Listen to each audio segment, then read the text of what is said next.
Magandang umaga sa lahat mga ka-idol. Andito na naman ako. Nagsorbe na po sa mga halaman. Yan ang kalamansi. Parang liliit sa dahon nila dahil bagong tubo.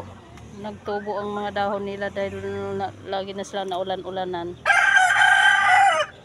Bunga nila ang liliit pa. Yan, ang ganda-ganda sa dahon nila. Laging ulanan. Ayan guys. Yung gamot ko sa sikmura, tuba-tuba. Ayan guys.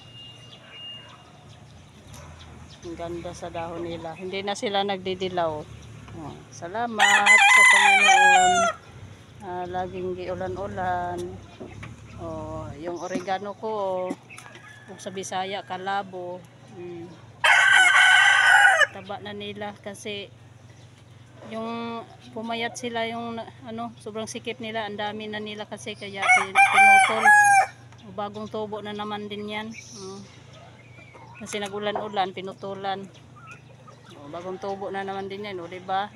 Tumaba ang dahon kasi nga tinanggal ng iba. Hindi na sila masikip.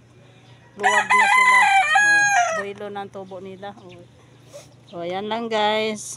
Salamat sa pagpapanood.